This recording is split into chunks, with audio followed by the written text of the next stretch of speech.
All right, today, ex-NBA star and now popular podcaster Gilbert Arenas was arrested on illegal gambling charges.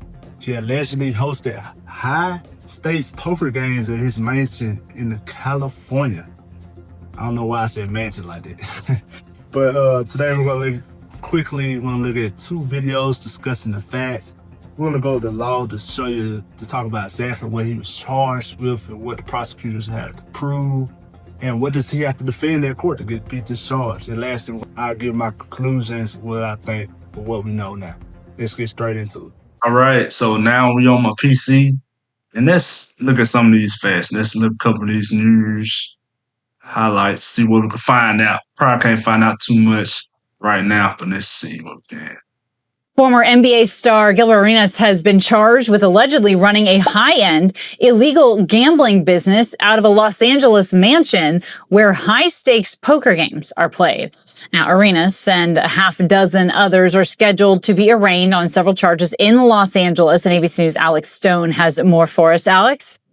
I forgot to mention in the intro that he was arrested along with other people. I think it was like 5 or 6 other people. Well, she just said 6. My bad. She arrested 6 other individuals.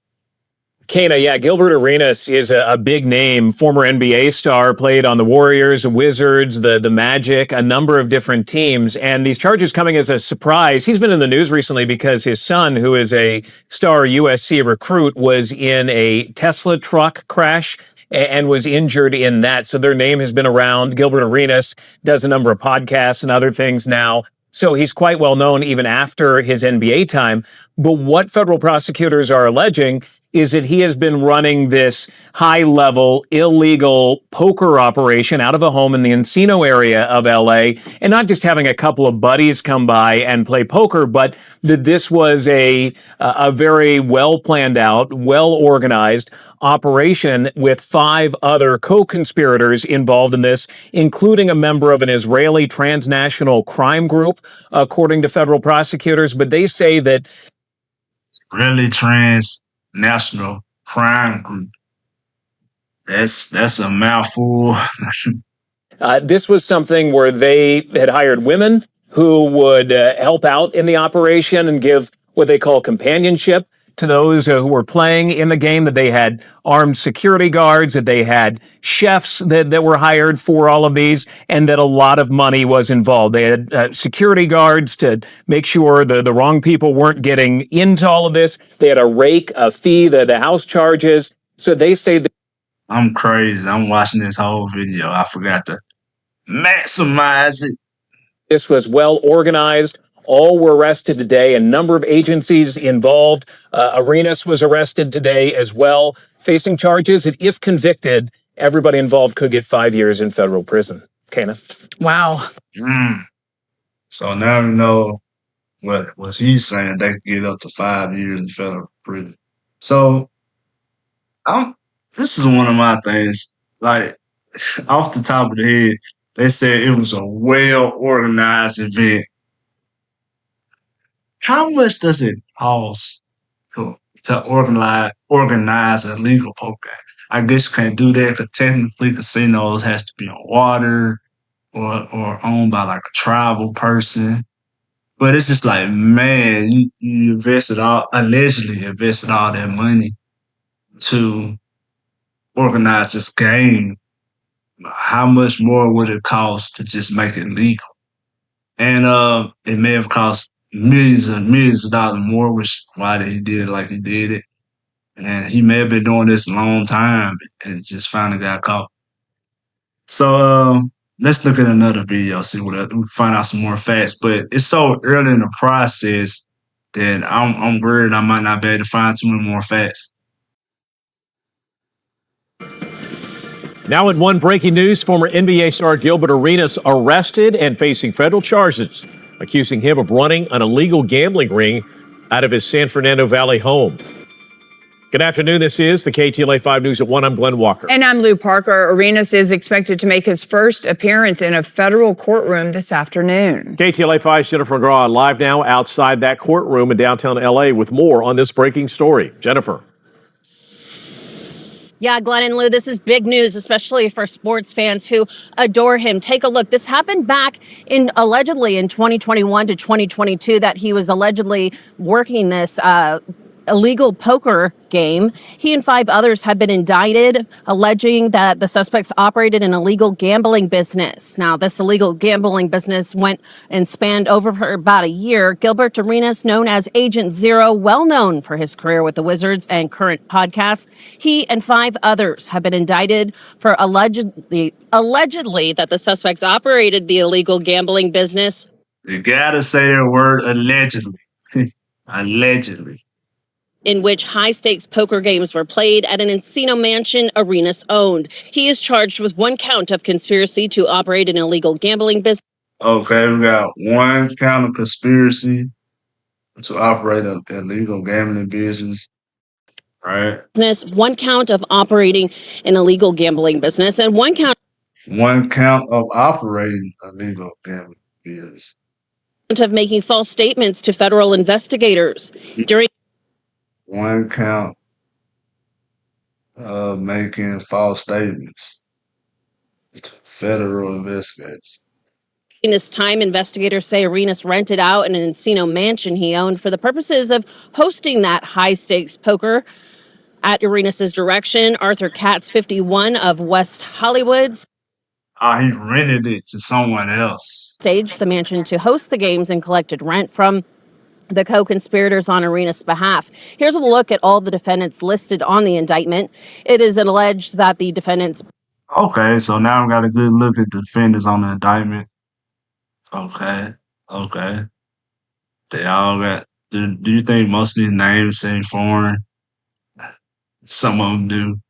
Gilbert Arenas, man, who you were allegedly fooling with? Who were you allegedly fooling with? Pot Limbo Omaha poker games, among other illegal games, were played at the Encino mansion, collected a rake fee for the house charged from each pot, either as a percentage or as a fixed amount per hand, and invited players to compete, now, which is illegal. Now, if these defendants that have been listed in this indictment are charged, this means that they could spend up to 5 years in prison for each count. Okay, so that one gave us more information. So that video gave us the actual co-conspirators, and it gave us what he was charged with. He was charged with 1 count of conspiracy to operate illegal gambling, 1 count of operating illegal gambling, and 1 count of lying to federal prosecutors. And so, like it's well known that when you get indicted on a federal investigation, man, they already know. Federal, they're on a different level. And so I guess when he was talking to him, he probably was talking too much. He should just got quiet and asked for his lawyer. That's what he should have done. So let's Google these charges real quick, shall we? Let's Google these charges real quick. Let's say conspiracy, federal, and conspiracy goes into RICO. Conspiracy statute. Gambling. Legal gamble. Okay, so here are the elements of conspiracy, and it's pretty straightforward. It has to be an agreement between 2 or more individuals to commit a crime. So that's the biggest part. How are they going to prove that Gilbert agreed for this to happen? One thing that I think that's on his side initially is that he allegedly just rented his house out. So he could say, I didn't know what was going on there. They might say, really, you rented your house out? And then ask, and he was just like, man, they was just having a party. That's all I know. I don't know what was going on there. And so then the prosecutors have to prove that he knew what was going on. And like they said in the videos, that he was getting a cut. They have to prove he knew what was going on and that he was getting a cut of that. Let's see. And that, like I said, he knew. There goes the intent. Okay. So let's look at illegal gambling. Here's the statute. Illegal gambling is straightforward. I probably didn't even have to Google this for you guys, but I just like having the actual statute when I'm talking about illegal gambling statute. Whoever adults, finances, manages, supervises, direct, or owns all or part of a legal gambling business shall be fined on this title or in prison not more than 5 years or both. Legal gambling means a gambling business which is a violation of state or political subdivision, involves 5 or more persons to conduct, finance, or manage. So maybe that's why they arrested 6 people, because this law right here says you need at least 5 people. I'm thinking conspiracy would be 2 people. That's enough. But this is interesting. Has remained substantially continuous operations for a period in excess of 30 days, has a gross revenue of $2,000 a day. So you gotta